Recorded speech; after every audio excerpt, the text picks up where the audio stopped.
Yeah. It's terrible people suing other terrible people. Oh yeah. Yeah. That's just how it goes. Indeed. I'm one of those people. I think you were too when we were first starting to talk about this. I was actually kind of glad that Activision Blizzard was being bought by Microsoft to some degree. Oh. Like, I don't like all of these corporate mergers. I don't like seeing these big companies just become one company. But if that was the last one they were buying, like none of the other big ones like EA or anything, if it just stays its own thing, of all the companies, Activision Blizzard needs to be under somebody else's control. Yeah, they were out of control, I think. Although it's just this, like, if it was just Blizzard, I'd be 100%. I mean, I don't know. Well, you know, Activision I don't know. Needed to sell out a long time ago before they even bought Blizzard. Yeah, that was weird. Like, I never thought Activision would be that big, but I mean, they've been around since what, the 80s, 70s? Oh yeah, something ridiculous. They were making the Atari 2600 games before Blizzard like blew up with WoW and everything. Yeah, but I'm surprised that I don't remember when they bought Blizzard, but like it must have been expensive. Is it 2006 or something? Or and did they buy King, or did King buy them? Maybe it was later. It was 2008. 2006 was Square Enix merger. It was in the late aughts. It was around the time that Square Enix became the same company. Let's see. When did Activision buy Maybe it was 2010. I don't know. It was 2008. 2008. Okay, that was my second guess. Oh, I should turn on my camera. Yeah, I don't remember when they acquired King, but yeah. I remember I was like in high school when Activision and Blizzard merged, so that's why I kind of remembered it was somewhere around that 2008 time. Mm-hmm. And no, I wasn't surprised. Like, Blizzard was getting big as an entity, but it still wasn't as big as Activision was. Yeah, I'm looking at all the purchases on Investopedia. They bought Raven Software, Infinity Ward, Treyarch Invention, Blizzard, and then King in 2016. So that's pretty recent. Let's say hi to some people. Welcome to the Vomitorium, everyone. As always, I'm your host, The Metal, and joining me is my co-host, Marsupial Gamer, who I bet is doing much better than he was this weekend. We have Lorenzo said hi in the chat. Good Night Spoon is here asking, why does Rick start so late? I couldn't tell you, other than the fact that maybe he just doesn't want to compete with other times. Like, maybe there's shows he watched earlier. I really don't know. You'll have to ask Rick. Also, as this is a games-related podcast, does that entail board games? Well, it's not strictly a games-related podcast, but yes, we do from time to time talk about board games, tabletop, or even just regular tabletop games. More. But you know. I mean, if there's about Hasbro recently, so yeah, that's true. And every time that what's that company behind Exploding Kittens comes out with something new, I usually buy it and talk about it. Yeah. So I like Exploding Kittens. I played going on in board games. If you ask, I'll be glad to talk about it. Yeah. Let us know. I got this one board game called, I think it's called A Little Bit Wordy. A Little Wordy. Let me see. I don't think I've heard of that. A Little Wordy. That is, it's made by the company that made Exploding Kittens. Okay, that makes sense. Which is the Oatmeal, right? Yeah, I think so. The web comic, and finally played it. Well, this was now a couple months ago with Peach. It was really fun. It's a fun little word game. If you've played a lot of shoot, what's that called? I should know. I'm in a group for it. Wordle. If you played a lot of Wordle, I was good at it because I play Wordle almost every day. So it's kind of like Wordle, but you create your own word, and then your opponent tries to guess it, and you get these little cards that say things like, like a variant of Hangman in a way. Kinda, but you don't guess letters, so it's not quite like Wordle. Yeah. Well, because I know how Wordle works, where it's like you've got it's usually it's a 5-letter word, and then you start with like a good guess word that's got some letters, and then it'll be like, okay, these letters are correct, and then you just keep guessing until you get the actual word. Yeah. It's not really like that. You get a bunch of letters. You can make any length word, and then you get these cards that essentially cost points, or you either cost points or you get points, but you're trying to get the fewest. It's like golf. So it'll be like your opponent has to flip over their first word, or flip over one of your letters, and your opponent has to tell you if they have any of that letter or where it is, or something like, stuff like that. So there's little action cards, and so you try to build up your opponent's word and eventually guess it. So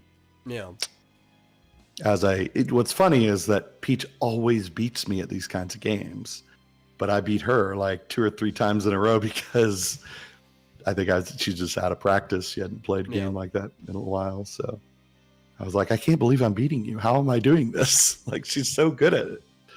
But maybe she's Chozo's here. Hey. Good Night Spoon asks, on a scale of 1 to 10, how would you rate your interest in an Indiana Jones / Mummy, the Brendan Fraser era Mummy, themed board game? As a theme, I think it's fine. I don't know, 1 to 10. It depends on what like the actual mechanics of the board game are. I mean, it's less the theme than, is it like Mousetrap? I mean, that actually could be kind of fun, I guess. Are there traps? Or what's that game where like, like Sorry? I mean, there's all kinds of Monopoly. Yeah, there probably is an Indiana Jones themed Monopoly. Probably. I'm not really that interested in Monopoly, but if it's a game that is like mechanically actually designed around the stuff that happens in those kind of like Tomb Raider action adventure with some comedic happenstance movies, then I'd probably play it. Like, you fail a trap, get sent back, or something like that, or board building exploration in the vein of Carcassonne. I'm not familiar with, but I am familiar with Betrayal at House on the Hill. Yeah, if it was in that vein, I'd probably play it. I would probably give that somewhere between like a 7 maybe out of 10 interest. Like, I'm going to say I'm super interested, but it's definitely above the halfway point. Well, I've shown you right up here is Stardew Valley, the board game, which I have not gotten to play yet, but it looks a lot like Carcassonne. Okay. Just from looking at that. Yeah, I like board games with like interesting actual gameplay to it. Like, I've gotten too bored with things like Monopoly over the years. You know, it's like the Monopoly's not fun unless you cheat. If there's like, some board games have like puzzles or trivia or stuff where you're kind of against your opponent and building something, building up your kind of like Monopoly, but like you're doing something other than just moving around a board. So I want basically hardcore Candyland, where the movement is actual RNG and not just preset from cards, which I believe modern Candyland has a spinner now to make it that way instead of using the cards that they used to use. Yeah, because Candyland's one of those games that unless the randomization of the cards ended up making you run out of cards, so you have to shuffle the deck again before the end, right? Yeah. But it's seeded. Like, the results are going to be seeded based on how the cards were shuffled and the player order, so you can actually already calculate who's going to win. Yeah. Right. But so, like, the spinner actually adds a level of RNG to where you don't know what's going to happen in Candyland. But there's still no mechanics to it, so that's why I say hardcore. I would want, like, Candyland, but I want actual stuff to do along the way in Candyland, where you can interact with your opponents, and maybe there's, like, puzzles or something. Yeah, well, Candyland is for, like, 5 and 6 year olds, it's to learn how board games work. right? Yeah. Like it's a base. Life is kind of Candyland, but with more stuff happening. Mm-hmm. I like Trouble. Yeah. That's kind of Trouble's neat. fun too. Yeah. It's a little strategy there. Thought about buying Stardew, but it's too complex. I don't know that it's too it looks complex, but I mean, I imagine they've figured out a way to make it playable. I don't know. Fizz said, Unless you've seen someone play it. Let me guess. Go ahead. When are you going to talk about the Wolverine game? I have no idea what you're talking about. I think I saw some of that. There was a leak. Is that what this was? Yeah, I guess. Wolverine game. Given the fact that it is a superhero yes. licensed game, odds are it's probably not going to be good. There's more not good superhero games than there are good ones. Mm-hmm. Insomniac Games was hacked, and some footage from so it's going to be like it's just called Spider-Man Wolverine. game. I guess, yeah. Wolverine PS5 gameplay leaks. Well, Yeah. I know I saw something about that, but I mean that's whether it's a good game or bad, it's like that's uncalled for, Yeah.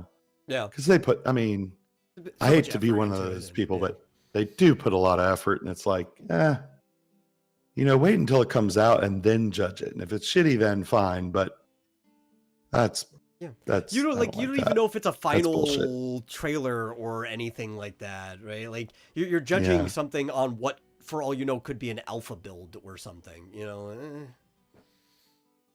Plus, they tried to. Man, I hope the FBI's on this. Apparently, they tried to extort $2 million from them. Oh yeah, and yeah. of course, they didn't pay it, so they. They've Yeah. been doing that a lot. Like, what was it? Somebody stole a couple, like a year or two ago, Riot stuff for League of Legends, like their source code or whatever, and they were trying to extort I remember them. that. Yeah. Wolverine, part of massive Insomniac Games. Like, I guess maybe more than one game. Yeah, because I think they're trying to Um, expand on the whole, because they're the ones that make Spider-Man mhm. for Sony. Yeah. Which That's is a shame. really, I mean, actually, this upset a lot of people I know more, because as popular Spider-Man is, as much as people like Spider-Man, what it did was it completely replaced their Infamous series, which I was never a big fan of. I didn't care for the way Infamous played, which is also why I'm not really into Spider-Man either. And if this Wolverine is in that same vein, I'm not going to care about it. But I knew a lot of people who were really into Infamous, and they were kind of upset when they heard Insomniac say that they're no longer going to be making Infamous games because Spider-Man is doing too well. yeah. Well, personally, I'm not going to tell anyone else what to do, but You should make the thing. even if it looks, well, no, I was just going to say, even if it looks bad or you want to dunk on it, I wouldn't share leaked footage of I wouldn't games either. that aren't even finished. I mean, that's kind of shitty. I don't even like leaks, really.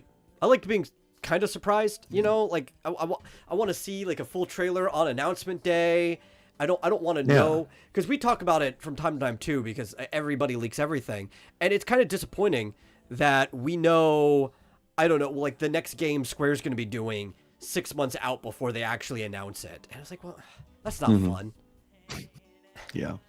I mean, half the Game Awards were shitty games that are being released in 2025. So Yeah. Gene's design. Well, okay, so Goodnight Spoon says they made a sequel to Clue. I feel like I knew that. Are you sure? You sure it wasn't just a redesign? Like, I know they keep making new versions, but anyway. And Yeah. that Stardew Valley is apparently complex. So interesting. Yeah. I guess I'll have to try it sometime and report back. It reminds me of But there was this really fun mod in Warcraft 3 that you could get that took forever to play, and almost nobody ever won except for the guy who was effectively the dungeon master of the mod, and it was called Life as a Peasant. I don't know if you've ever played it, but it was a popular one you could download, a custom game mode. And you pretty much, you went in, it was like any of those other games like Dota or anything where you basically start out as a wisp, and at the very beginning you get to pick the type of thing you're going to inhabit. So you could play as like a peasant, you could play as like a member of the triad or whatever, and it was like basically this Warcraft version of Hong Kong that you tried to play through. It was called Life as a Peasant, and it almost played like a board game, but it was like the most complicated thing you could ever do in Warcraft 3. I have no idea why it was so popular, why we played it so much, but there was almost like an addiction to trying to figure out how to actually win or outdo your opponent in Life as a Peasant. Doing a search. See, he said there are redesigns and rethemed versions of Clue, like escape games / puzzles. But I heard in Clue 2, you play as the killer. Is this recent? I guess. I mean, isn't somebody always the killer? Yeah. Yeah. I mean, you're trying to guess who's the killer, and it is Yeah. well, it could be one of the players. Or it could just be assigned one of the ones the players aren't playing, but like the whole point is guessing who the killer is. Yeah. Are I you guess all the killer? Is that this? I guess. I don't know. I guess in this version you'd have to, somebody is actively the killer, like they actually have to go around and kill a person, but that just sounds That's like kind of Among like Us. That's literally just Among Us. Yeah, right. Among Us, the board game. There's another game that a Twitch streamer that I know plays that's really old. I don't think it's Clue. I can't remember the name of it, but basically it's a video game, but it's like an old 80s video game, and you put in the names of all the people, like you put random people, but she puts in like people in her chat, and one of them gets assigned the killer, and you have to figure out who it is. So Well, there's the older versions, like, or you could play a video game. There was like Towns of Salem, is kind of like one of those type of games too. We used to play Mafia, or some people would call it Werewolf, where in class, where it's like there's everybody, you have to figure out who the actual killer is, and you vote people out where you're like executing them, and if you like in Among Us, if you don't vote the actual killer out before it's down to 1-on-1, they just win. But those are always fun because you pick somebody to be the moderator, because somebody actually has to run the game. So the moderator is more like the narrator, and they get to describe in gruesome ways how the person died. Those games are better as tabletop games. Don't get them involved. You're taking the magic out of them when you make the games like that, video games. Yeah. I'm actually, we aim to please here, and I'm actually doing research while we're talking to find out what Fizchozo is talking about, because I about the Wolverine thing. I'm trying to, pander to our audience. Vaguely saw the headline as I was going through I articles. see that everywhere. The funny thing is, go ahead. I actually, an article, something I didn't want to talk about, but he was making a stink about it in the general chat of the Discord. I pulled up a backup article to talk about something for Fizchozo, and it's completely the wrong thing that he pulled up in chat. Nothing, because I had no idea like he was going to want to talk about Wolverine or whatever.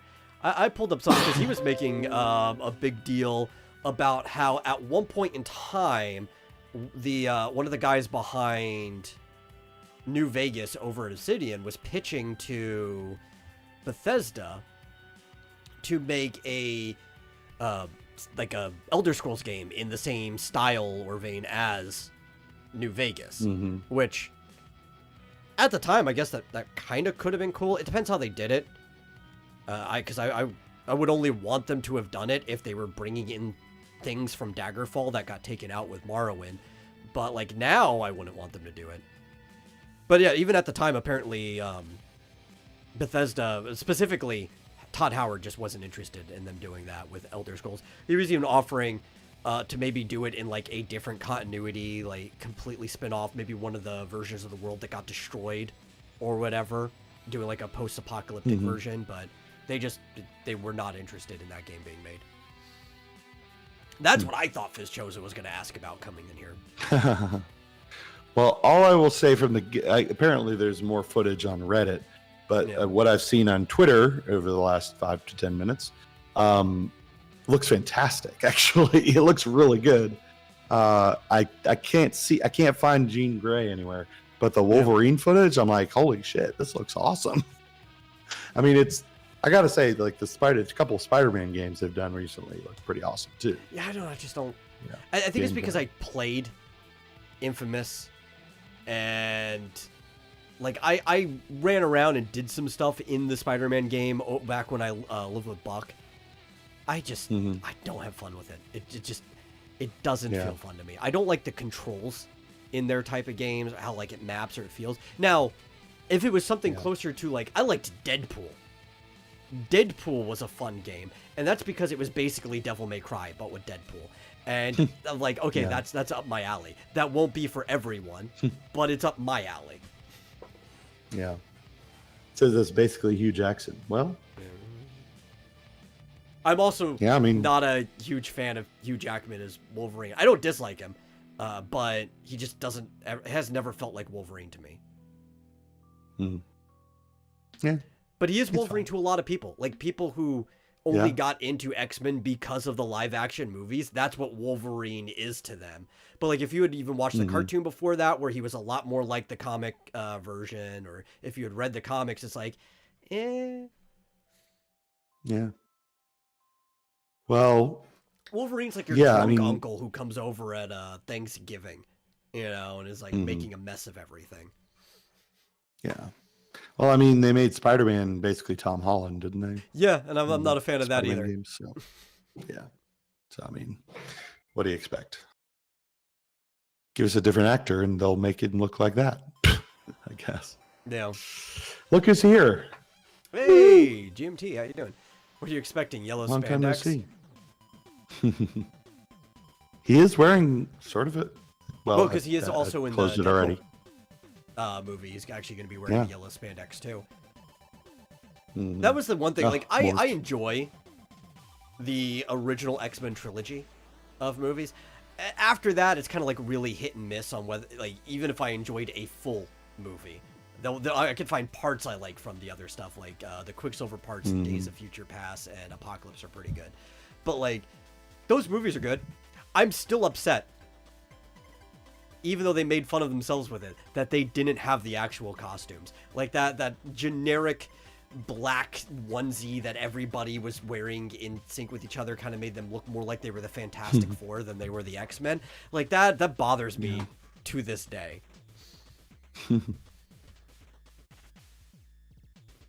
Yeah. Well, I have to say, GMT Morph was a bit OP. I think they had to get rid of him because it was like, if he was around past the pilot, he could pretty much solve everything. Yeah, you know who was OP? Seems like. But her temper was the thing, or like her attitude problem was the thing that actually kept her in check. Rogue. She had all the powers of Carol Danvers because she stole them, and she still had her rogue ability to mimic other people's powers by touching them. Like, that's broken. But she was so reluctant to use her powers ever. That's the problem. I know. It was her temper, her temperament, her attitude. That was the problem, personality. Yeah.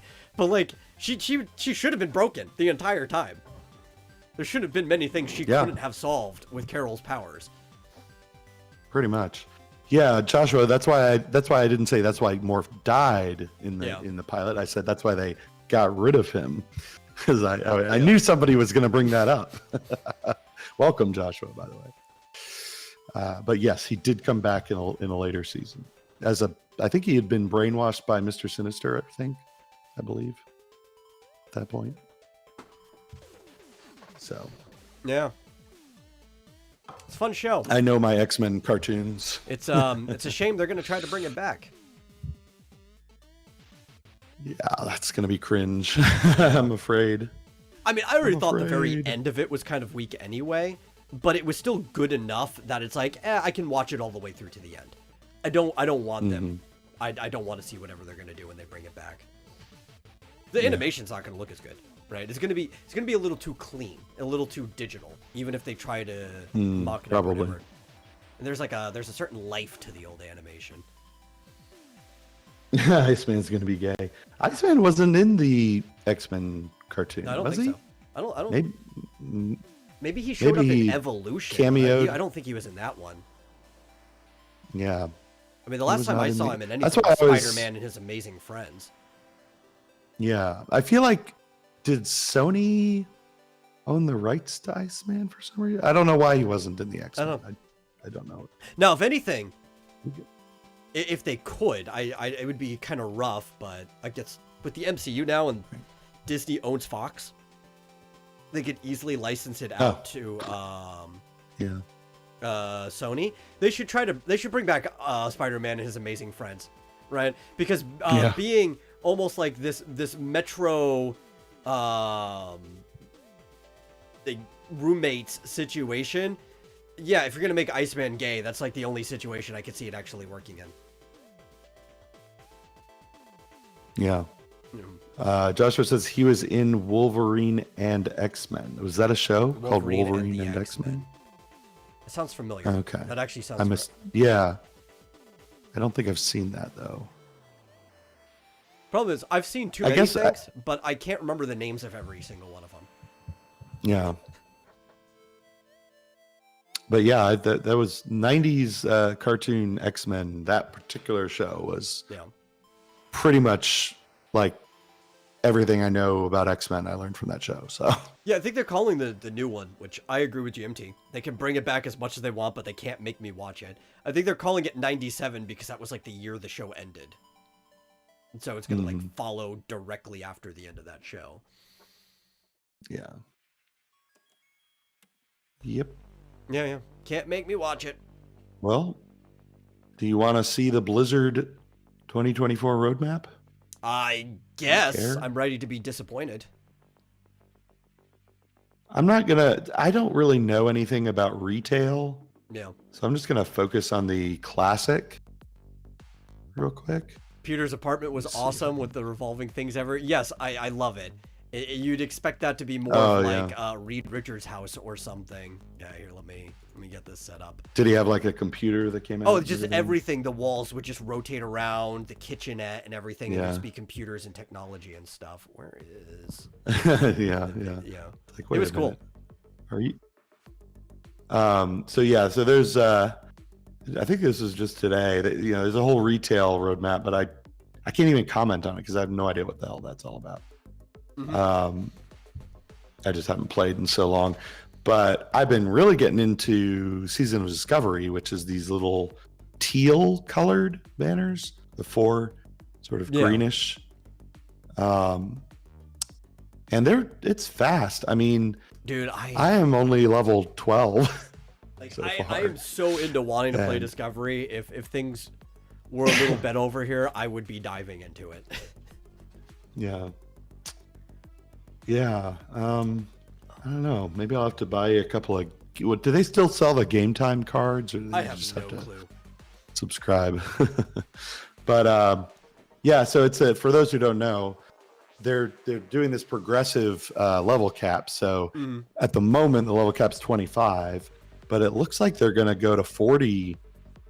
I guess late winter, like maybe February or January.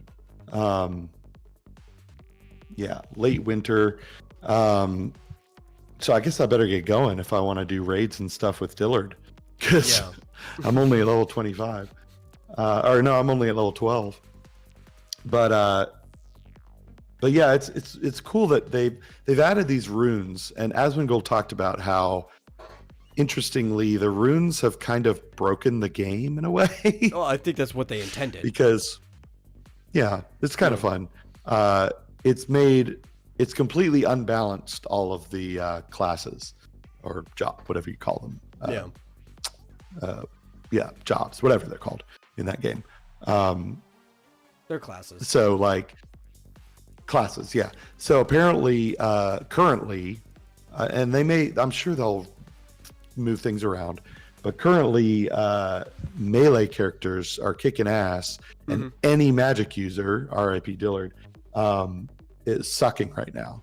Just like magic users stink. Although warlocks are still the best. So Warlocks are these kind of always the best. Yeah.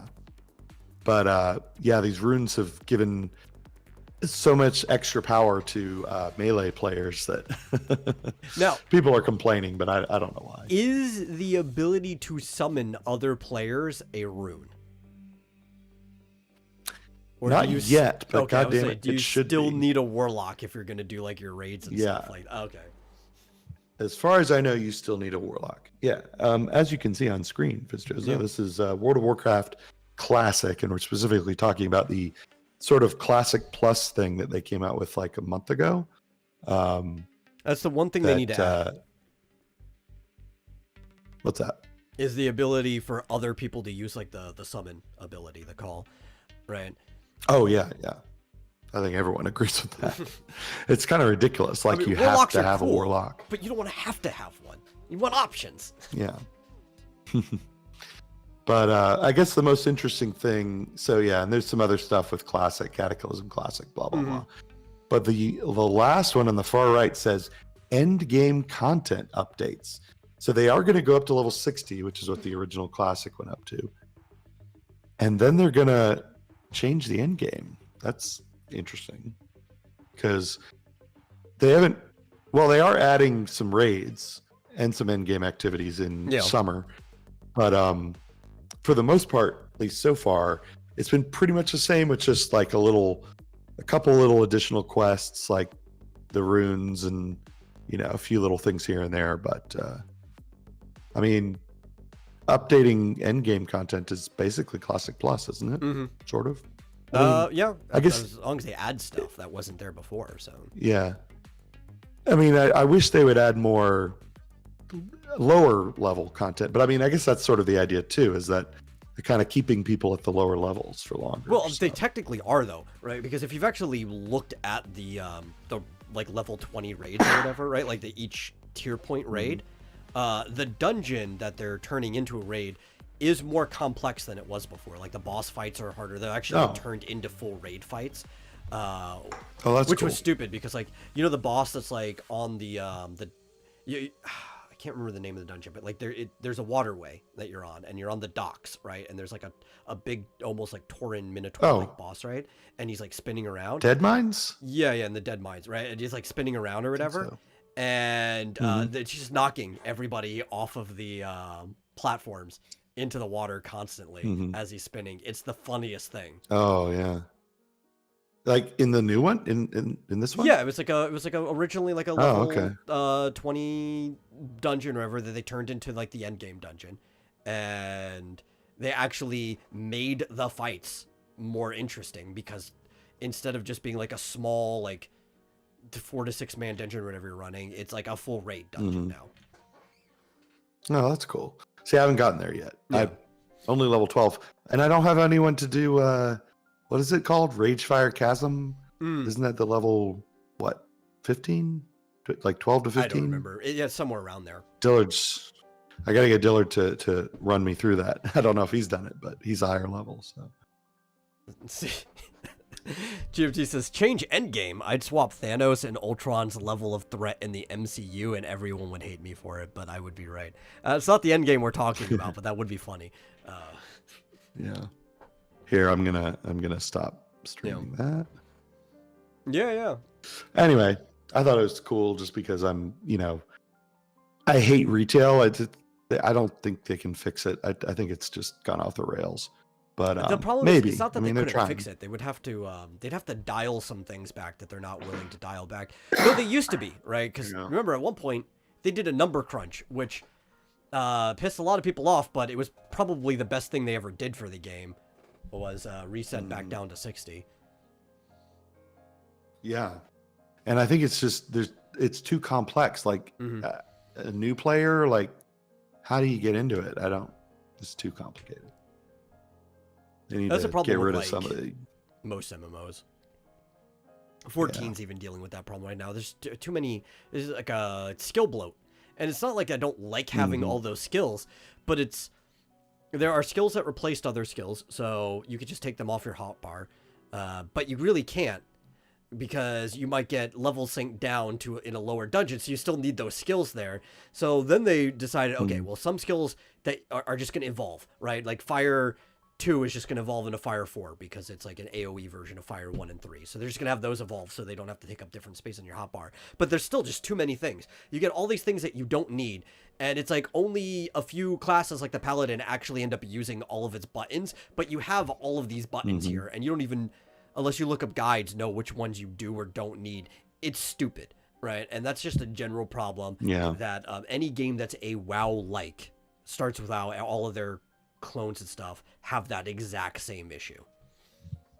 Yeah. And it's not just skills. It's like you have to I don't even know what the words are. Attune things and get these other. Or there are certain statuses that it's like, this is the exact same status, but because we gave this guy resistance to this before, we have to make another version of the status that doesn't get affected by its resistance, like Terrify and Hysteria. The exact same thing, except one's a hex and the other's a curse. It's ridiculous. It's ridiculous. But I like vanilla a lot, but I kind of wish, they were right in a way when they said you don't want to play vanilla anymore. Like there's aspects of it that I love, but goddamn, I wish they would put more flight points in. Yeah. Just that one thing.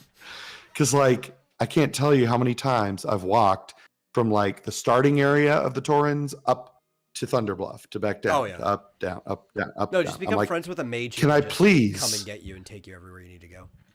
Just teleport. Yeah. Can I please just get a griffin to fly back and forth? Jeez. And then I finally was like, oh, okay. I think I'm done with all the quests down there. I'm going to stay in Thunderbluff. I did one more quest where the turn-in is back at the beginning. I'm like, Yeah. Damn it. It's crazy. Let's see. This Joseph said, I would prefer Ultron be the main antagonist of an Ant-Man movie. That would have made more sense, at least to introduce him there, right? That's what I would have introduced him in Ant-Man movie because Hank is the one who made him in the comics, not Tony, so that would be where to bring him.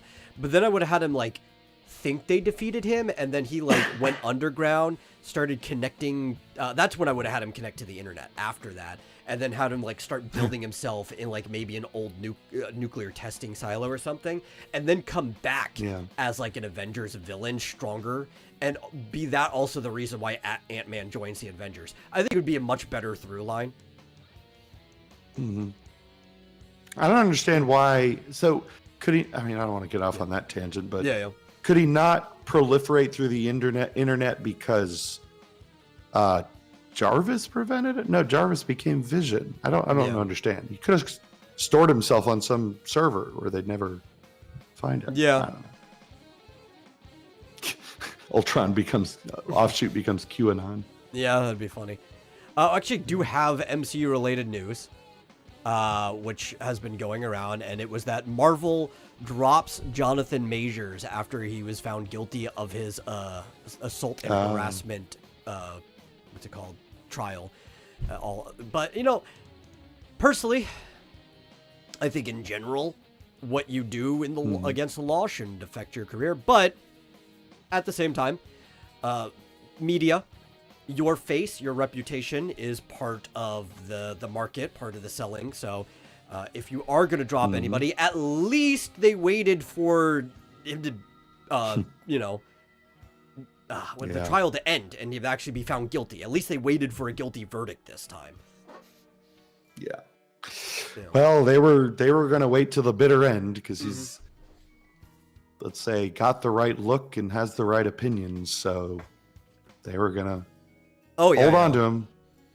Right. And the thing is, God, Kang, he's such. I've never cared about Kang. I'll be honest. I think I saw somebody else say this, and I kind of agreed. I think they might have rated Kang too high, because somebody I saw say he was like a C-list. I'll be honest. I think like Kang is like a D-list villain. I don't know why anybody ever liked him, but they were building up to be like the next big bad guy, and I'm just like, no. You know, in my opinion, they could recast anyone. They could. I mean, I don't understand Except they why. actually can't for him. Because they were stupid, and they let his people argue on his behalf in his initial contract that he would be the only person that plays Kang, which is really dumb of the studio to do in the first place. But surely, is there no... There's got to be some way, like clause or something. Got to be some kind of clause. Personally, especially if like I knew I would Like- fire somebody for violating the law, I would put that as a clause in there. You know, like if this is one of the grounds I can fire you for. Surely. Yeah. Yeah. Now, wait a minute. Is he going to jail? Or is this I was think this a this civil... is technically only civil, but I don't know. I would probably put anything. Like if even just like an accusation or a court case is enough for me to separate ways with you as a studio, I would put all of that into the contract. Like any grounds that would actually void your contract has to be void our agreement that you'll be the only person to play this character as well. Yeah. Now, he was found guilty of assault. So, like, Yeah. presumably he's That going could be to jail. prison. Yeah, that's illegal. So- assault is illegal. I would think, like, they could say, oh, we're going to schedule a, casting call or something and say, oh, he didn't show up. He breached his contract. So, oh, well, I don't know. Depending on what the contract says. Yeah. Basically, it seems like a breach of contract on his end to me, but I haven't seen the contract, so I don't know. See, Joshua says, I thought he was cool in Avengers Earth's Mightiest Heroes. I don't even think I might have seen a single episode of that or whatever it was. I don't, that sounds familiar. Barely. Fizz is like, just use Kang's son, the guy who impregnated Carol Danvers. You know, as somebody who used to really like Miss Marvel, I used to think that was Carol's worst story. I really did. Mm-hmm. And then it was like around 2011 or 12 or whatever happened, where they did like the whole Avengers versus X-Men thing and turned her into Captain Marvel. And now that's not even close to the list of Carol's worst stories. Like, it's fine by comparison. Yeah. He was convicted of assault in the 3rd degree, which is a Class A misdemeanor, and so he may just get probation. You can get off on that without going to jail. Yeah. I know a lot of people are like, they don't even do the whole probation. They're like, I'll take like a month of house arrest or whatever they do for it. You know, like It looks like 3 years probation 3 years or up probation? to a year in jail. Yeah. I'm sure somebody of his status probably could do even just a year of house arrest. Yeah. Like he could probably just like, I want to do my service at my house, and they'll probably let him. Why wouldn't you just do probation? You just make a phone call every week. Yeah, you could, but I mean, also if you live in a mansion, what is house arrest? Not being able to leave your house. Yeah. I'd take probation personally. I'd weigh the options. If I was in that situation, if I Yeah. had a house that big, everything's delivery these days anyway, people can come and see me, I'd weigh my options. I'd probably think over it pretty well. You could do that while you're in probation. Yeah, no, why but why think would about you? it. Think about it. It's an excuse that I Voluntarily. don't have to leave my house. Right? If I'm under house arrest, I have the Okay. perfect excuse that nobody can make me leave my house. By law, there's a court order for it. This is why I'm weighing my options. Okay. You want house arrest, it sounds Yes. like. Yes. You can't make me leave my house now for a whole year. Oh boy. Now, if I was stuck in the house I'm in now, no, I would take the probation. But if I've seen some of these people's houses, right? Their houses are basically a resort. If I did not have to leave that place for a whole year, I'd be fine. Mm-hmm. Thought he was cool in Avengers: Earth's Mightiest Heroes. Is that a comic or? I think it was like a show or what? cartoon or something. I vaguely remember Yeah. this, but I haven't seen any of Kang's actual powers. Like, I guess he shows up at the end of Ant-Man 3, and he's kind of strong, but does he do anything? Does he have lasers that come out of his eyes? Kang at least? is one I of mean, those just like cosmic Ubermensch type characters where he could just Yeah. do things. Like, But apparently, like he can be everyone- defeated by ants, by giant ants. Apparently. well, he also has this don't get like it. big problem that a lot of villains have in Marvel, where it doesn't matter what the scale of their powers are, they get defeated by people who shouldn't be able to defeat them. Like that's just a problem. Everybody's been taken down by squirrels at this point. Yeah. Plus, didn't Loki Yeah. just stab him or something? I don't remember the end of Loki. Kang is a tech It's master. season Yeah, but one. it's like space tech or whatever. It's stupid. Yeah. Like tech in Marvel is basically magic. Right. Yeah, I mean, you could call like everything that the, Thor or whatever It's just science. Asgardians Yeah. do could be tech, I guess. Yeah. But it's magic. Especially because there's like nothing There's a- actually grounded in science for any of the stuff in Marvel, right? Other than they might use like buzzwords they heard, like throw the word quantum on something. It's like, do you even understand the principles of how these things work for the names that you're using? It's like, no, it just does a thing. It just does a thing. We can't explain Yeah. it. It seems like magic, but really it's technology. Yeah.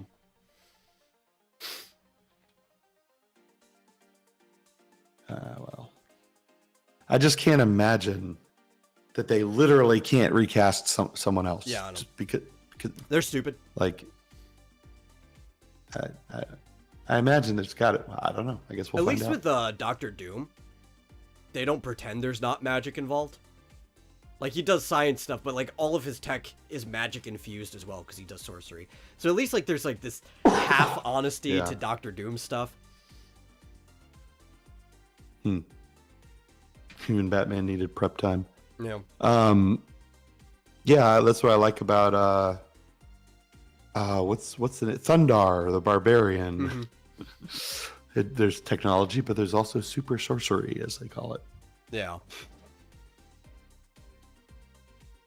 I Just call it miss magic, when it's more fine. things was magic, right? Like if you can't even properly explain what you think you're talking about as a writer, just magic. Magic is the easy excuse for anything. You don't have to explain magic.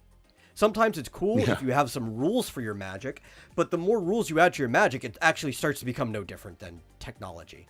And the less rules that you have for your technology, the more it becomes like magic. Just call it magic. Yeah. Sounds good to me. Works for Dungeons and Dragons. Yeah. Let's see. I had some other stuff. I have a lot of stuff. So, we're getting the closest thing to news about, he says he relies on gadgets in comics. Yeah, but his gadgets are basically magic. Like, he himself doesn't have super strength, but sometimes he has things that give him basically... It's like saying Iron Man doesn't have super strength. Right? But he can put on a Yeah. full iron suit and have super strength. And somehow survive, like, G-forces getting that hit by should kill rockets him. and stuff. Yeah. Yeah, let's just splat him on the inside of his suit. Yeah.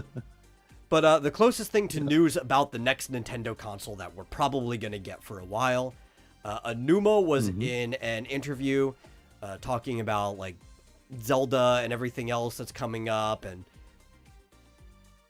he brought up whether there's going to be another hardware platform and if there eventually will be another Zelda, and his answer to both of them was that neither are 100% complete, of course, but there are some safe bets that he can make about both of them. And one thing we need to know is that the next Nintendo console is less about like how powerful it's going to be, how whatever, blah, blah, blah. It's going to be what new things it can do, because that's always Nintendo's priority. Right. So that's going to be whatever the Switch's sequel is going to be. It's I don't know if that means it's going to have a gimmick or whatever, or maybe it's going to be able to do new things because it's more powerful. But that's all he's saying about it is like, what new things can we do with this? Like, what will we be able to do? What kind of new themes we'll be able to explore? What will the technology let us? And he's just going on and on about this. There is a part in the interview too. Because he was talking about how Zelda's just been successful for so many years, which he thinks is a miracle. I don't, unless he doesn't actually understand why people like Zelda. Then it might be a miracle if you're just like, yeah, we're just, playing around and things are working. But it's not something that he says that he can credit himself with. But just being surrounded by a team of very talented people. He's like, well, I would hope, especially if you have Nintendo's money and you've got Nintendo's reputation and history, that it would be easy for you to surround yourself with very talented people. It would actually be weirder when I look at some of these other companies that have been operating for a long time, how they don't find themselves surrounded by talented people. It's like you have to go out of your way to end up in that situation. Or in the case of Blizzard, you have to drive them all out. Yeah. There's got to be something about their hiring process. I mean, that doesn't just happen. No, well, part of it too is that Nintendo doesn't do the churn like a lot of companies do now. A lot of the people in Nintendo have been there for a long time. Yeah. And if they get hired there, they're planning to be there for a long time too. Mm-hmm. Yeah, like the old story that Mark Kern tells about, what was it, after they released World of Warcraft or something? They let go all these people, and it was just like, why? Like all these potentially talented people. And Asmongold, funnily enough, like he's been on when he talks about shitty things about games, he'll just say it outright. Like, yes, some of this is like maybe executive meddling or bad decisions on the top, but it's also really bad developers, like just unskilled developers doing a bad job. Yeah. And I think it's because they can't keep good people because they're shitty companies. Oh yeah. Like, especially the way they do their crunch drives people away too. I remember, I can't remember his actual name, but his YouTube username is Pirate Software. He's a former Blizzard dev. His father was a Blizzard dev too, and he was talking about when he went to Amazon Games or something like that afterwards, and he went to his boss and he was talking like, I feel like I could do more, right? He had just put in like an 8-hour day or whatever. He's like, is there a problem? Yeah. I don't feel like I'm productive enough. Is there any notes? He's like, go home. This is what a normal workday is like. Because he was so used to putting in like these 16-hour days for a crunch at Blizzard. Like, no, to take the weekend off. This is just what a normal workday is like. And he could not remember that that's what a normal workday was like after being with Blizzard. So it's like, some of these companies, like they are built on churn. It's almost like they're turning some of these tech industries into the fast food sector. Yeah. Yeah, and it's a company culture that's, I guess, driven by the people in charge ultimately. Yeah, it's been striking going from I've recently moved from one company to another. These are the only two companies that I've worked for since I was in my early 20s, so like 20 years ago.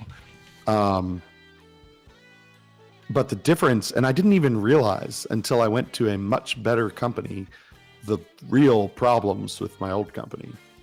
And it was everything from, and I'm bringing it's related. I'm bringing this to what we were talking about. I mean, it's everything from like there was no chance for advancement. You're kind of stuck. Even though I got to work from home, it felt like being stuck in a cubicle because they give you this much to do. Here's your job. Do this day after day after day for years until we either get rid of you or you quit. Not like, what do you want to do? Do you want to try this? You want to try this new technology? Do you want to you can make, like at my current company, you can make suggestions and say, hey, I know the company's been doing it this way for 20 years, but there's this new technology that's completely different. And why don't we try this? And they're like, okay, let's hear it. Let's consider it. And they seriously do. And it's like, I think there's really a lack of creativity at these companies, these game companies that are so huge. And I don't know if it's even like a lack of creativity, right? Because like the potential for creativity, the lack of seizing that potential. Feedback from because like good management, the management itself doesn't have to be creative, but it has to be able to recognize creativity and how to utilize it, right? Which is why Nintendo does good, because most of the people who do manage it are former creatives themselves, or even still somewhat involved in the creative process. So they know how to recognize all this stuff. While these other ones, they're in the dev. If you go down, right, to the art team, writing team, the programming team, like there's creativity all over. These people who fresh come out of school, but they have like these execs from other companies that they've pulled in to manage everything. And it's like, you might get lucky. You might get somebody like Reggie at Nintendo, who had previously come from a pizza company, but he's the type of guy that can recognize talent when he sees it, and he already liked video games. But a lot of these other guys, it's like, some of them don't even care about video games. They're just there to try to make a profit. Yeah, that's a good point too, is that, I mean, the culture at Nintendo is, we want each game to be fun. Like, if they start to make something and then, whoever, the current CEO or whoever looks at it and they're like, how is this fun? And they can't articulate or to show it, they're not going to do it. Yeah, the culture at Nintendo is that they bring builds of the game back home so that their kids and grandchildren can try it. And if they're not enjoying it, it's like, we have to change it. Yeah. Plus the whole, now I don't know how much they still do this, but I know in the past, they'd have like a little team or like one guy over here, like fiddling with some mechanic that he's like, oh, this would be cool, but I don't know where it fits into. And suddenly it's like, let's put that in the next Zelda game. Sometimes, yeah. Or, like the team that made Link's Awakening. Was just like, I wonder if we could put Zelda on the Game Boy, and they just like did it in their free time. And they showed them, and they're like, yeah, let's do that. That looks awesome. Build they treat making games like R&D. Yeah. But yeah, they're not like, I mean, elves fiddling around in Santa's workshop. Yeah, like you can see a little occasional unfortunate things, like I think what was that Mario Kart World Tour on mobile apparently was awful and was almost monetized. None of that stuff was actually made by Nintendo. It was produced by them, so it's still their fault. But because they didn't know what they were doing with mobile games themselves, they went and they contracted all of these companies that make mobile games. Yeah, they hit a home run with Pokemon Go. Yeah. But some of their other entries have been almost all of them. I think the only one that I thought was remotely good until the very end, they actually screwed it at the end, but was probably the one that got the least attention, and it was Dragalia Lost, which was an original title. Like, it wasn't based off of one of their other things or whatever, and it was just this dungeon crawler gacha game that you could play with people. Like, it actually had full multiplayer where you could run the dungeons with people. It's a fun game. Really fun. Had some really cool characters. Not enough people played it. And around the end, they introduced another tier of weapons, and it just, it burnt off the last bridge that they had, and everybody stopped playing the game. I played it for years. I was enjoying it. Yeah. Yeah. Well, frankly, I liked Animal Crossing Pocket Camp. Yeah. But I have very, very because mixed feelings on Pocket Camp. It appealed to the. It was very repetitive, but it was it kind of gave you these things to do where you could log in, 5 to 10 do all windows. Exactly, and then just leave it alone and come back later. My problem was like everything about it though was getting things that were pointless, right? Because you could barely even show it off to other people. There was like finding somebody else's trailer or whatever, like decorating your camp. It was, I don't know. It's like there at a certain point, it felt like there was no point in me playing the game.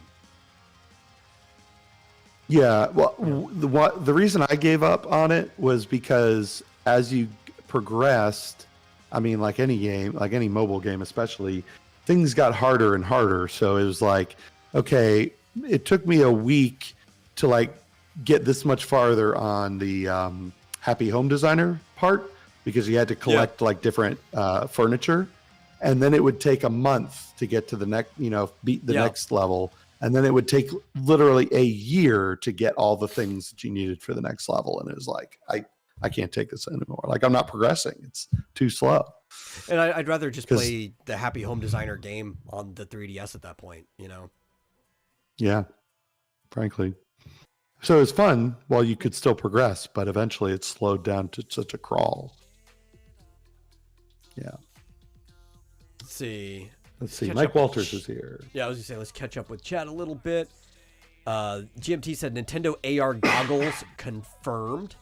I don't think it's been confirmed. But they've done the VR before with the Labo, right, where you put the Switch inside the cardboard thing. That was the closest they've done.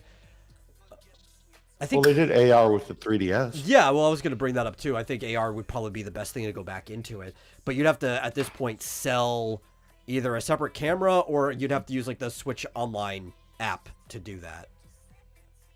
Or include a camera in the next Switch. Yeah, they could do that too.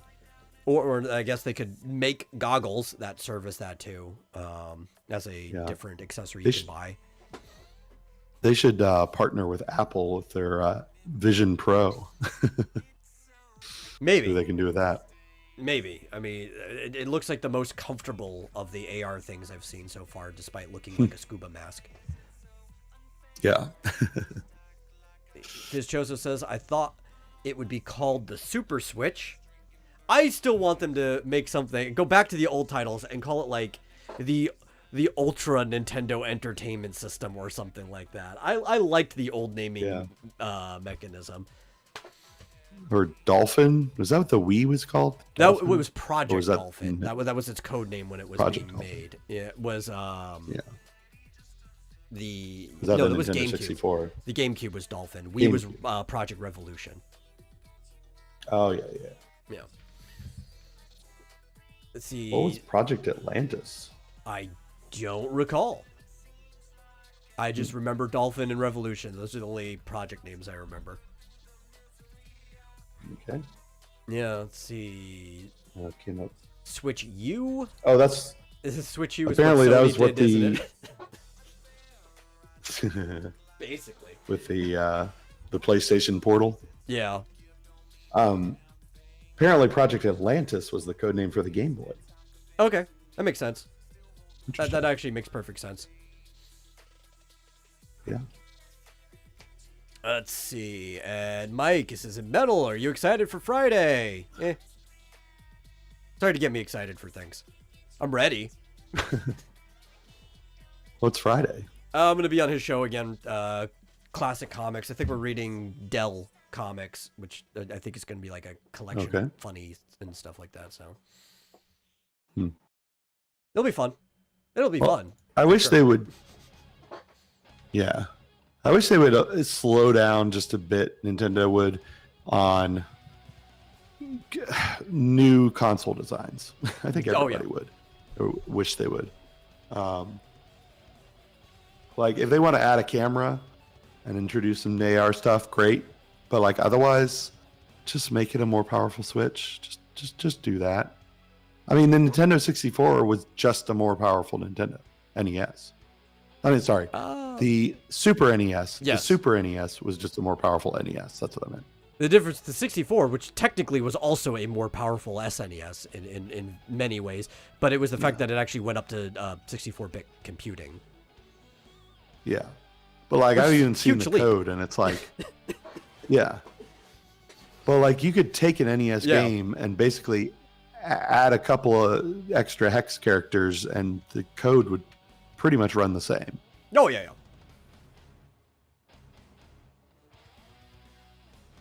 I mean, honestly, though, everything was basically a... Let's say linear. It technically it's a curve, but it's a slight curve. Everything was kind of like on the same path of growth through the GameCube, because the GameCube was still just kind of like more of the same, but now you have a disc slot instead. Yeah.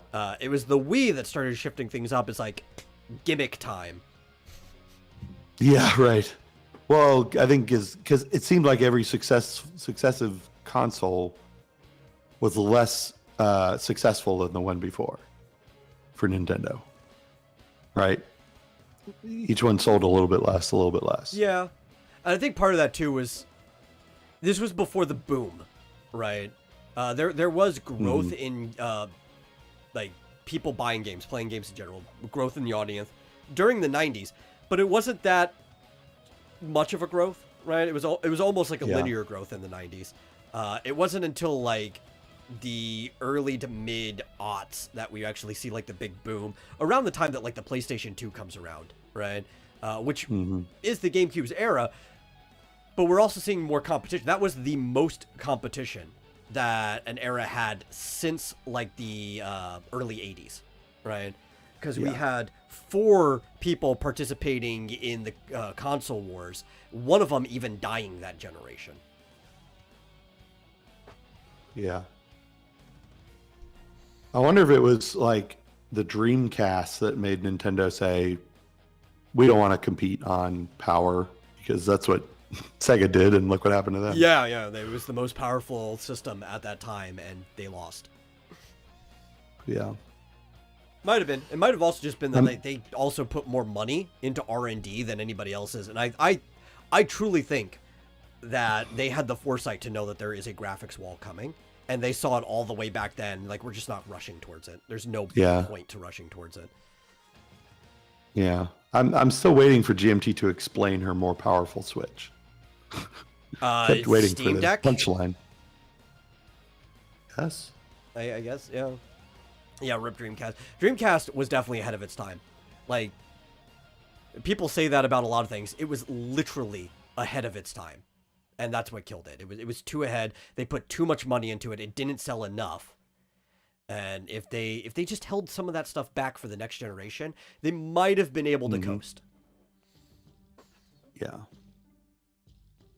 But I mean, the whole what was it? The Sega X32X and the Saturn and that whole debacle. Yeah. That just, Didn't help. They totally screwed that up. I thought VMUs were cool, though. Right, that was actually one of the coolest things that the Dreamcast had. Yeah. What was that? It was the video memory unit or whatever that you put in the top of the controller, and it had like a little LCD screen on it, and it was like your save files. It was your memory card, but it also had like you could bring the Chow Garden with you using the VMU. It was almost like a little Tamagotchi as your save engine. They were cool. And they'd even have like little displays during certain games and stuff too that would pop up on the controller. I had to turn down my. It was like, who needs a Game Boy when your memory card is a Game Boy? Right? Yeah. Yeah. I never fiddled with that because all I ever played on Dreamcast was Samba de Amigo. Literally the only game I ever played on it. 100% really a cool. Steam Deck. Yes, I guessed it right. But, It's not the same because that you can't release a more powerful, you can't release Final Fantasy 16 for the Switch and say, well, just play it on the Steam Deck. Yeah. There was other stuff in that article can. pertaining to it. Sales were involved too, which I don't think the sales for Tears of the Kingdom matter yet until after the holiday season's over. Right? Yeah. Right now, though, it's just shy of 20 million, while Breath of the Wild, after it hit its peak, is at like 31-ish, almost 32 million copies. Will it reach Breath of the Wild? Probably not. I think there's a lot of people that wanted Tears of the Kingdom, but I do think that there's quite a lot of people that were also in my boat of it just feels like more of the same and it's a lot longer. I don't know. I could probably see it possibly reaching up to 25 million after the holiday season. That's probably its peak is probably gonna be around there. That's still a really healthy number. That's better than most games in the industry sell altogether. But reportedly, so these are all just reports, and we've heard these. I put them as rumors. I don't think Ubisoft saying anything about dev kits matter unless they break NDA and actually show us a picture of their dev kit.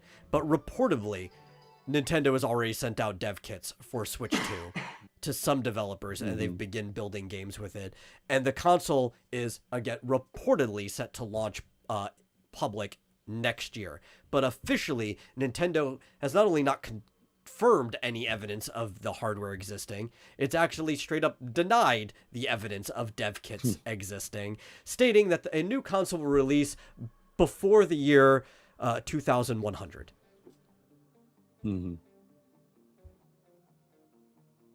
Okay. Yeah. So that's all we got. wild. That is wild, yeah. They also, at the same time, shot down the idea of a Mario Maker style Zelda game, saying that I don't think it would be a good fit. Yeah, I mean, they kind of did a little bit in the Link's Awakening remake, but Yeah. I don't see what more they could do than that. And it was really, really basic. Oh, yeah, yeah. It was even, they had an even more basic thing, sort of. It wasn't a full dungeon, it was like a room. But in Link Between Worlds, the whole Street Pass thing where you fought other people's, like, Shadow Links, you actually made the arena that they would fight in, right? So they downloaded yours, it would be in your arena with your shadow, and they'd have to fight it. It would have like whatever equipment you had on during the Street Pass that you had set, and it would have whatever number of hearts you had too.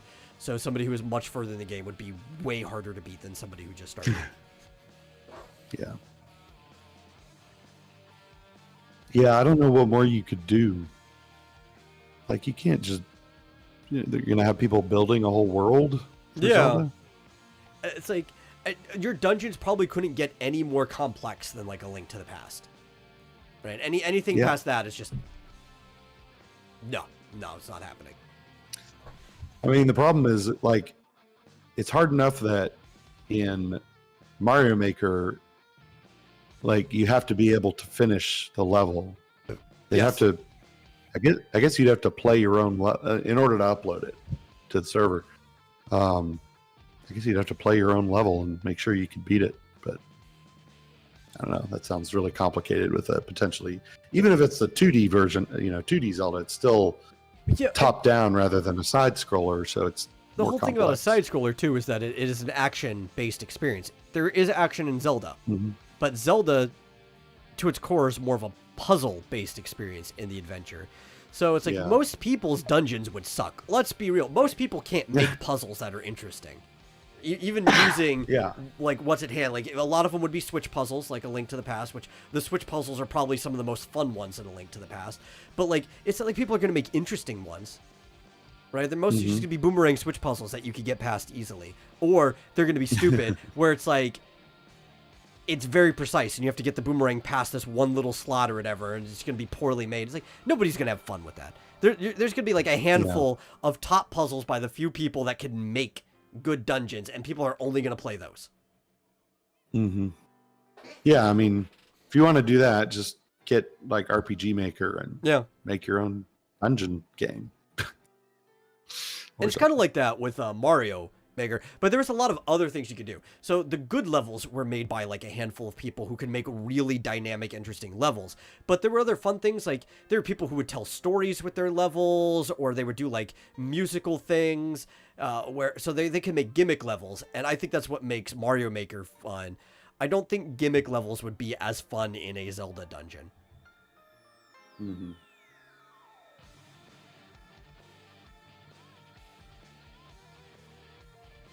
Well, alrighty. Okay. I do have other things, unless you had anything you want to talk about. Not really. Okay. Well, apparently One Piece is getting an anime remake from the same studio that's making Spy Family. And it's going to be setting sail for the East Blue very soon. It's going to cover the whole East Blue saga, which runs for like 100 chapters in the manga. What we're expecting, I was talking to my brother about this. What he's expecting is that it's basically just going to be an anime version of the condensed Netflix version. That's what most people are expecting. Maybe not like one for one. The stuff they're condensing will be even more like what happens in the manga, just super condensed. But it might look good. I don't know why people are super excited. Maybe it's one of those things that'll get people into One Piece, right? Like they'll really like this, and then after they're done with East Blue, they're like, okay, I'm just gonna go pick up the anime from where this left off, and then be really confused because of how much was cut out of it. But that's okay. There's plenty of recap episodes that happen every so often in One Piece, because that's how they decide to do filler for the most part. There's a few things that are like original filler. Most of the filler are like flashback episodes where they're recapping things that happened, which kind of works when you've been running for like 1,100 episodes. That's a crazy number of episodes. It is. Still not as long as Pokemon, though. Pokemon does have it beat. Wow. Pokemon's over 1,200. That's insane. Yeah. How can they keep coming up with new things to happen? In which show? If we're talking about Pokemon, they can't. They've recycled a lot of the same basic storylines. They've just changed minor things about it many times throughout Pokemon. They treat it almost like Sesame Street at this point. Pokemon, did you say 12,000? No, 1,200. 1,200. Oh, yeah, 1,200 episodes. Yeah. Okay. If I did say 12,000, I spoke, but it's 1,200. Yeah. No, I think you said it right, but I was just looking at other shows. Apparently, Sesame Street has 4,666 episodes. That's okay. There are shows that have tens of thousands of episodes. We usually call those soap operas. Yeah, that's true. The Simpsons is 758.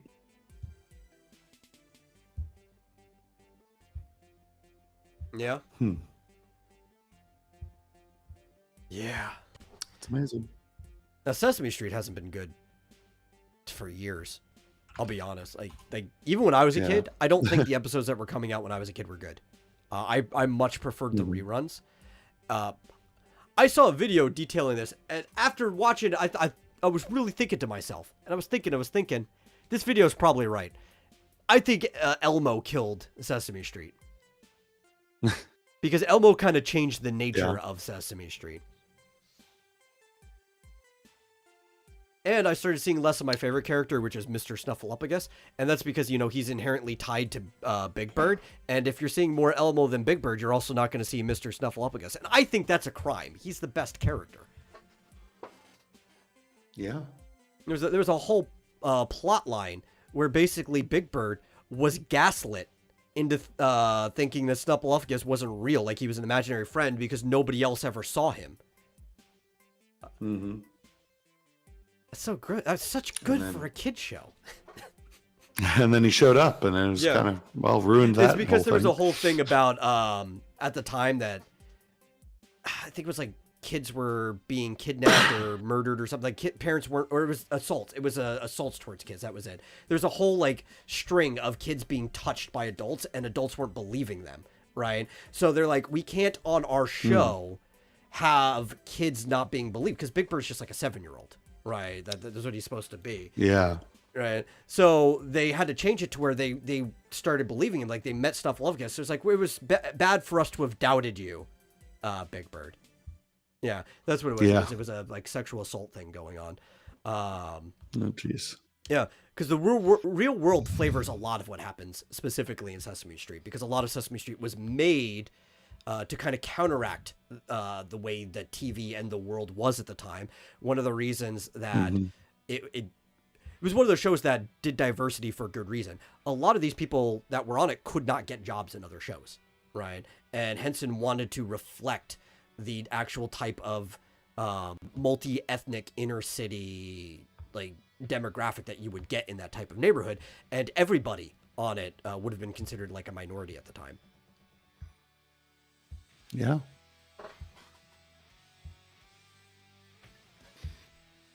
There was, I guess, an executive meeting where someone said, "What do we need? More emo?" And the executive assistant writes down Elmo. Elmo, yeah. God, Elmo killed Sesame Street. Really. And then he got so popular. You remember the Tickle Me Elmo fiasco, right? Yeah.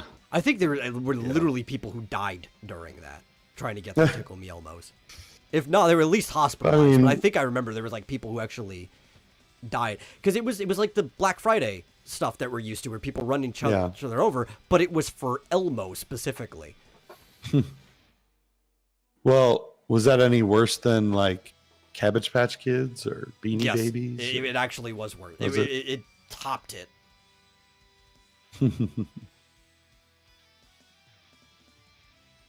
Okay. Yeah. Almost as bad as Turbo Man.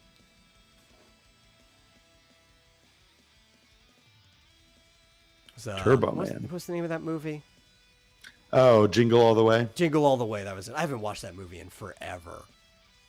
But it's a good movie. Yeah. GMT has me intrigued with the fact that apparently if you play Doom on the Steam Deck, that you can use the gyro to aim. Yeah. I'll have to try that. I played Doom what was it, 2 or 1? I guess it was the original. No, it had to be Doom 2. Very recently, actually. Mm-hmm. And found it to be a lot easier than I remember, oddly enough. It's definitely easier than the first end, one, but I think also part of it is because it's programmed better. Not any slight. The original Doom is programmed very well. Very talented people were on it, but they just also had more experience going from 1 to 2. Yeah. I got remarkable, like farther than I ever had, and I hadn't played in a long time. If you're just slow and careful, you can. It's not that hard. But I forgot to save my game at any point. So when I finally got to, I think the Techno Demon, I think it's what it's called, the bipedal one that shoots rockets at you, killed me, and I was like, oh, forgot to save. Yeah. Start all over. Well, I found this article pretty funny, because I was having a conversation with my dad before I came on the show. He was watching Scrooged, right? Which, believe it or not, I've only seen all the way through within the last few years. I always saw like chunks of the movie growing up, but I'd never watched it all the way through. And I was living with Buck, and I'm like, I saw it on Netflix. It's like, oh, I'm going to watch this all the way through for the first time, right? And I was thinking as I was talking to him, and you don't really see Bill Murray in a lot of things anymore. Like, he'll pop up here and there, but a lot of people don't like working with him. His type of humor and his attitude, he likes to play jokes on people on set. He's also very blunt with people and cracks jokes and can be kind of offensive. So there's a lot of people who just don't like working with him, right? You usually only see him on projects where, like, a buddy of his is working on it. Well, apparently, I said that a little too soon to him, because I just saw an article about Bill Murray's about to be in another movie. He's returning to the new Ghostbusters to help the new generation as Dr. Venkman. Oh, yeah. I saw that, or heard that. Which is honestly great. That's cool. Because I barely had any interest in watching the last Ghostbusters, the Afterlife. I I thought it was okay. I didn't like it nearly as much as a lot of people did. I thought probably the strongest suit of that movie was the pacing, but it was at best maybe a 6 out of 10. I would be excited to see Murray in a Ghostbusters movie. That might actually make me want to see the next thing that they make. Mm-hmm. That's cool. Hopefully more than just like the very end for 5 minutes or 3 minutes, or however long he was in that last one. Yeah, no, I think because they said he's returning to help, so I think he's going to be taking like a mentor role from what they're explaining. I guess that means he's actually going to be in most of the movie. Isn't that what most people were asking for? Like, I think so. Bring back the originals, have them mentor a new team, and yeah, cool. Well, we can't bring back all the originals, right? But I liked the trailer for the new Ghostbusters. I think I'm gonna. I've not seen the trailer yet. Maybe I'll see it. Oh, you haven't? Nope. Didn't even know it was out. We have not even talked about it. Really? Yeah. How could you not? This is the first time we've even discussed a new Ghostbusters on the show. Oh my gosh. Ghostbusters Frozen Empire. Well, we got to see the trailer, man. Yeah. My goodness. Well, I mean, did you have anything else to talk about? I mean, yeah, but just fluff to fill time. If you want to look at this trailer, we can. That's no problem. Let's watch the trailer, man. Yeah. I think it looks pretty good. I mean, well, there's one part. There's one part. You're gonna be like, oh no. Okay, wait a second. One actor. Find the thing. One actor, probably. Well, do you want me to do this so you can see the corner? No, it's fine. I knew where the edges were. Oh, okay. OBS shows me where the edges of the thing are, so. Oh, right. Yeah. Okay. Yeah, you'll see. You'll know it when you see it. Like the whole world was like, not that guy. GMT hates Bill because of what he did to Lorenzo Music. That's fair. What did he do? Replace him as Garfield? I guess. I don't know. But it's fair.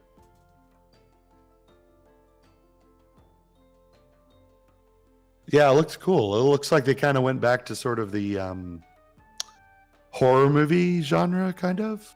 Obviously comedy still, but... Yeah. Well, what I like about... horror comedy? The original Ghostbuster. You know, it is a comedy, but it's the mindset that they had making it. The type of people writing. Mm-hmm. Aykroyd being one of the big influences, and then obviously Harold Ramis comes in and he helps attack the script. But it was originally an Aykroyd script. Much like Trading Places and other things, there's a lot of comedic stuff that happens. A lot of the jokes comes from them, their execution and their ad-libbing. But the actual main script is written like a drama, right? So it's like a horror drama that becomes a comedy because of execution. And I think that's like something that definitely 2016 didn't understand at all, right? They were just trying to make this stupid butt humor movie. But it's also something I'm not sure. Yeah, I saw him. I'm not sure Afterlife understood this either, because they got the whole drama part. It got the drama down, but then like executing it as a comedy just didn't happen. Yeah. There he is. Oh, Patton. I don't mind Patton as an actor. I don't like hearing him outside of movies and stuff like that, right? But if he just stayed on screen, I never had to hear anything from him. I don't mind him. Yeah. I used to like him in King of Queens. Oh, yeah, he was good in that. What did it say? Coming soon. It doesn't say when. But yeah, part of it, too, is this because is most of his stuff was interacting with Arthur, who was the best character on that show. Yeah, that's true. Well, did you watch any of that? Yeah, I was paying attention to the whole thing. Have any opinions? Cool. My opinions are I don't really have strong ones, right? Like from this trailer, it's cool things are happening. I can't really make out if my concerns are there or not, right? When did the mom become a part of the team? That's my question. I don't know. Now. That's weird. Yeah, I guess. Their outfits are cool. I kind of like them, but Yeah, I like the little patches and everything. See if there's because any- I like that they're mean- not just hopping into the old outfits, right? It's Mhm. it's showing that like we have a different outfit because we are a new generation, right? They were G1, we're G2. Yeah. Dan Aykroyd.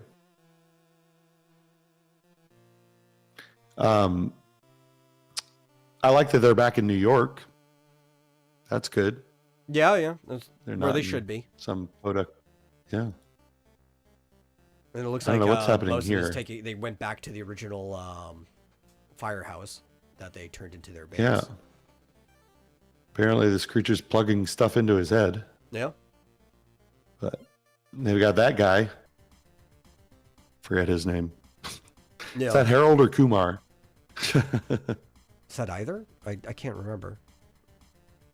No. You know what? He was in the. Well, it might be, but he was in the Eternals.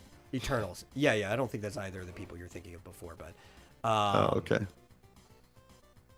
Can I turn it off? Yeah, you can turn it off. We're fine now. But I'll probably also rewatch it later. But even just looking into that, I don't really have strong opinions.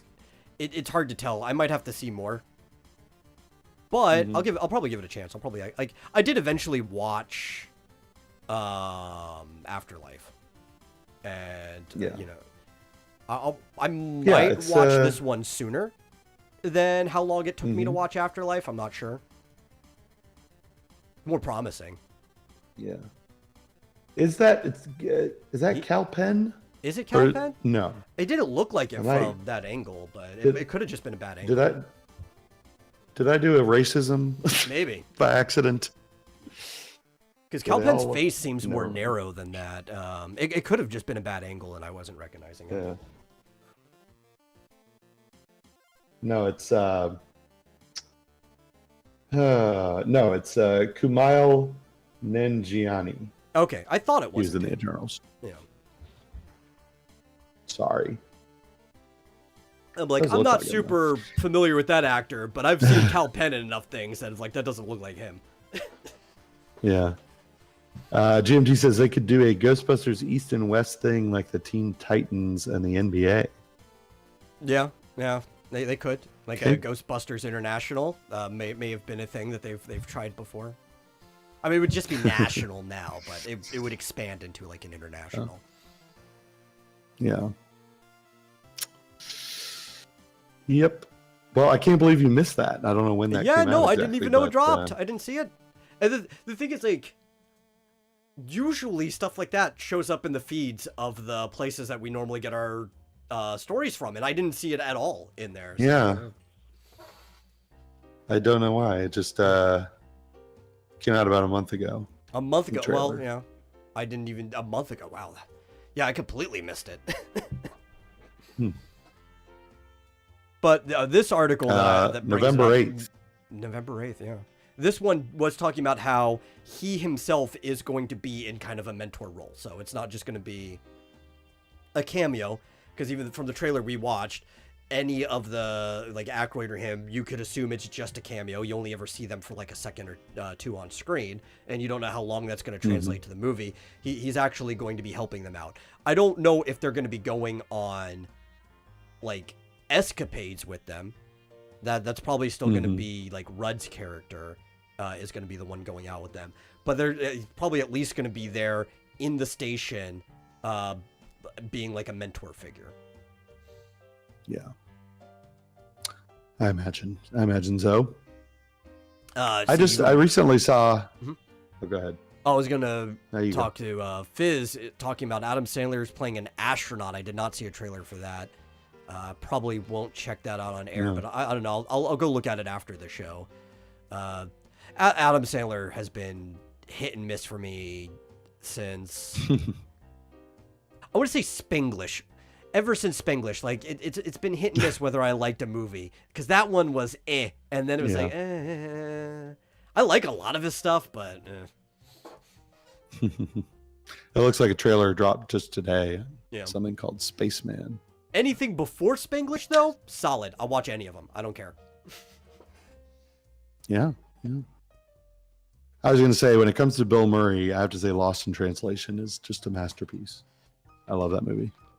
Yeah, it's a good one. It's fantastic. That's probably because Tokyo and a very young Scarlett Johansson. Can't go wrong. Not too young, but adult. Still young. Trying to think what my favorite performance of Bill Murray would be. Problem is I've been ruined because I probably would like Stripes more if I wasn't forced to watch it as many times as my dad has watched Stripes. Right. Yeah. It might actually be the first Ghostbusters. Might actually be my favorite performance of his. But he's been good in a lot of things. I even liked him in Charlie's Angel. Too bad they didn't want him back for number 2. Yeah, I think I agree. His best performance was probably the original Ghostbusters. Yeah. I mean, all those silly ones like what are they called? The Life Aquatic and Rushmore. Yeah, those are funny movies, but he was just okay in them, I thought. Or I can't remember the name of it. The one where he's just mentally not there, and he drives his psychologist crazy. I'm trying to remember the name. What About Bob? What About Bob? Yeah, that's a good movie. That was a good one, but not quite up there crazy. with Ghostbusters. Yeah, I didn't get that movie at first. The first time I saw it, I was just like, "The hell is this movie? It's crazy." Yeah, I love it. Yeah. But anyway. Yeah. But that's also again, comedy back then, for the most part. You either had what you might call a dramedy, where it is written like you would write any drama, just a play or whatever, but it's comedic, right? There's comedic bits, or something slapstick, right? It was weird. I think the late 90s, early 2000s introduced this other form of silly comedy that you didn't see very often. But then it became all comedy was, and I don't think we've really had too many good comedies since then. Yeah, I mean, I like those. I don't remember who the director or writer is of those movies that a lot of them have Bill Murray in them, but I like them because everyone is straight-faced the whole time, serious, but ridiculous. The whole movie is ridiculous. Yeah. Like Rushmore, who was it was even probably the Wes late Anderson, 80s, right? It was probably the late 80s that started this trend. It just didn't build up. It was kind of when the National Lampoon's stuff came in. Eventually, that just started overtaking how comedy movies were made. Slowly over time. Mm-hmm. Yeah. I didn't know this. GMT explained her earlier comment. Oh, I did. Bill Murray blocked Lorenzo music from the real Ghostbusters cartoon. What was it they had to change the voice after the first season or something? Or the first season or two? Because he makes me sound too much like Garfield. And then Bill went on to play Garfield. Yeah, that's because he does sound like Garfield. It's basically the same voice. Yeah. He just didn't want to admit it. Well, that is pretty crappy. Yeah. I didn't know that. So, Bill is a very, very hard person to work with. I imagine. That's too bad. Yeah. He seems like a pretty chill guy in person, if you have a good sense of humor, though. That's probably it. Yeah. I guess I liked him briefly in Zombieland. Yeah. Where he played himself. Yeah. And got what he deserved, because pulling a prank like that on people who are surviving an apocalypse, what did you think was going to happen? Exactly. Silly. But yeah, Wes Anderson. I like Wes Anderson movies. Yeah, Wes Anderson's They're all funny. right. Some of them. I actually have not Mhm. liked his more recent stuff. Yeah, wasn't there one about like Area 54 or something like that? I don't remember that. I don't Area know if I saw 51? that one. Area 51? Yeah. Very recent. Let me look what the last Wes Anderson thing I saw, because I remember not liking it. Mm-hmm. It was Isle of Dogs. I fucking hated that movie. The movie was stupid. That was. I was thinking of Asteroid City, which I haven't seen. Oh, see, I haven't seen that either. I heard okay things about it though. I might check it out, but I did see Grand Budapest Hotel. Yeah, that was which was good. really good. I eventually Moonrise- saw Grand Budapest. Yeah, Moonrise Kingdom was hilarious, I thought. Life Aquatic was okay. Rushmore was great, though. I love Rushmore. But I hated Isle of Dogs. That movie can go fuck itself.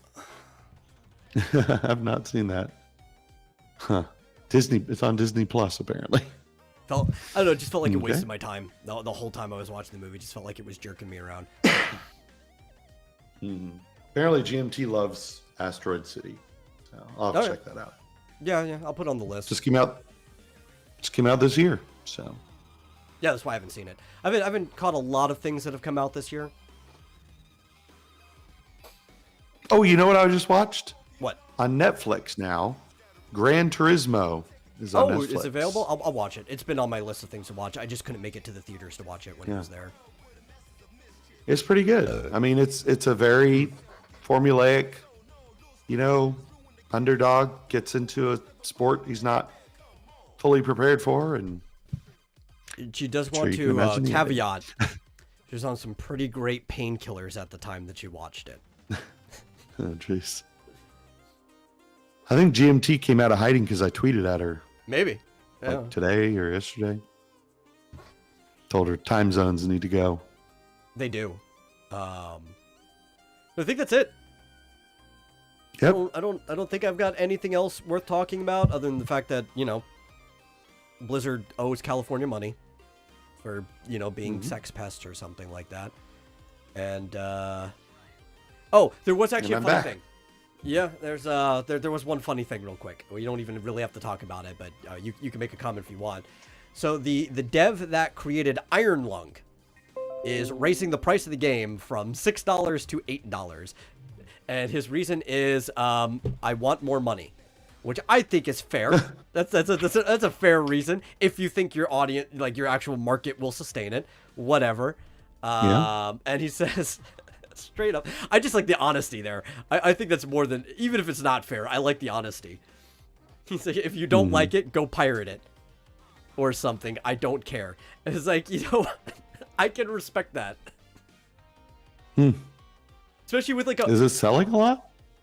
I guess it's probably That's going to weird. go up in sales because Markiplier made an Iron Yeah. Lung movie that's going to be coming out, right? That he Oh my starred gosh. in. If he had said that was the reason, I think everybody would believe him, and is like the demand for the game's going to go higher because of the movie, right? So we're gonna market it like I can actually make money off this game. But I just like how blunt he is. Like, I just want more money, and if you don't like that, go pirate it or something. I don't care. I mean, I don't know anything about this, but $8 is not that much. No, it's not. Like $2 more for a game that's already cheap. Like I wouldn't even be mad if I had to go and buy it now. But it's just how blunt he was about it and how straightforward. Yeah. And I just I can respect that. That is pretty funny. Yeah. But Oh, the last thing I'll say is, and this, I just ran across this. There's a game called Ratopia that is being billed as very similar to Oxygen Not Included, and you can download a demo for free on Steam. So I'm out of. it has nothing to do with the Rat Utopia experiments, I hope. I have no idea. So Bro. you're building a little rat town, Rat City. Rat City. Looks cool. Oh, and the Spy Family movie comes out in Japan in 3 days. Okay, that's cool. But we will get it next year. Or I'll probably watch it, even though I haven't been watching Spy Family. I need to. Like, it's been on my list now for a while. I'll probably watch it in like a month or whenever there's like a really good fan sub of it. Yeah. Yeah. Well, apparently it's going to be on Crunchyroll when it does come. So. Oh well. We'll see how. There's going to be good that a way for me to find it way before a month then. Okay. Yep.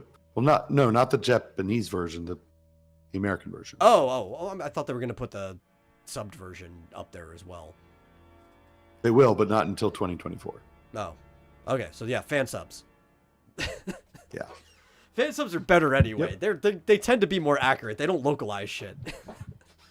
Yeah. The Boy and the Heron come out on the 26th. All right. Over there. Oh, yeah, dude, I've heard nothing but good things about it. I need to go see it. But like, I don't know. I kind of blew my budget for going out to see movies for Godzilla. Especially because like I made sure I actually got like snacks and drinks and everything. It's like, I spent way more than I should have. Oh my gosh. I missed it. I couldn't bring myself to go see it on the 2 weekends it was out because I was in Oregon most of the time, and when I came home I just slept. Yeah.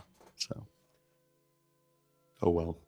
But Boy and the Heron, I think it was it's the highest grossing foreign film, I think, now.